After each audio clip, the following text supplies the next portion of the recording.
welcome everyone in the new chapter of history.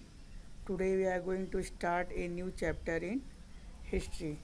The title of the chapter is Ruling the Country Side. So in the beginning we have seen that the Britishers came here as traders and how they started ruling, that we are going to see in this chapter.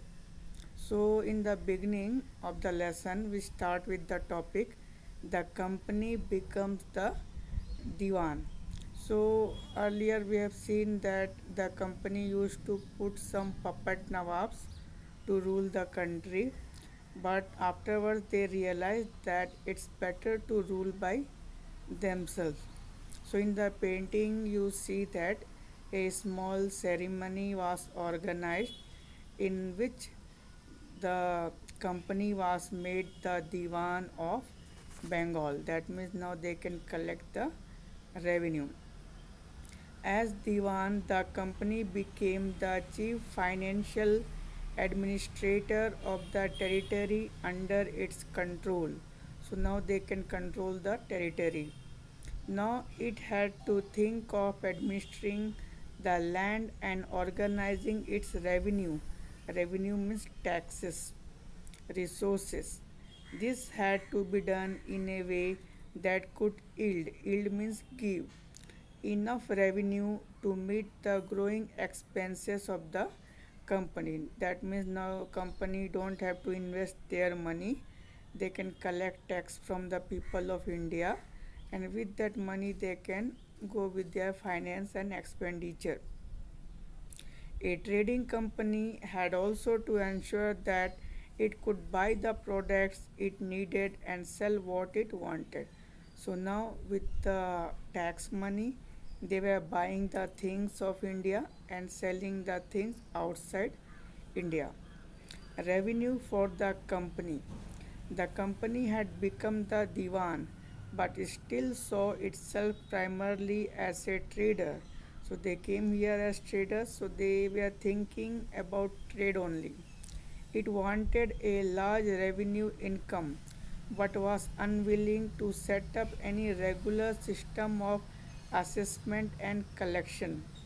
The effort was to increase the revenue as much as it could and buy fine cotton and silk cloth as cheaply as possible.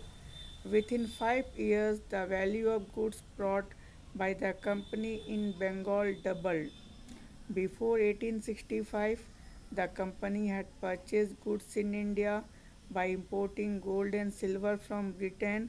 Now, the revenue collected in Bengal could finance the purchase of goods for export.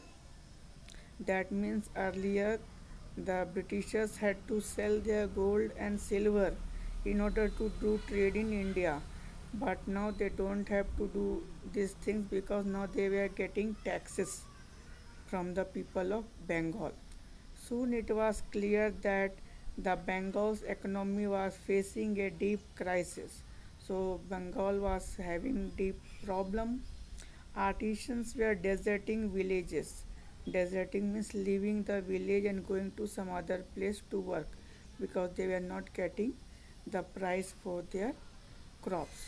Peasants were unable to pay the due means taxes because the weather was not good. Sometimes the flood, the famine spoiled their crops and they were unable to pay the taxes. That's why they were leaving their villages and going to new places in search of employment. This is one picture of the market in Bengal, how the people were doing trade there. This is the example of a market in Bengal. Now this is the picture of Charles Cornwallis. Cornwallis was the Governor General of India when the permanent settlement was introduced. Permanent settlement was a land revenue system that we are going to study in the next session.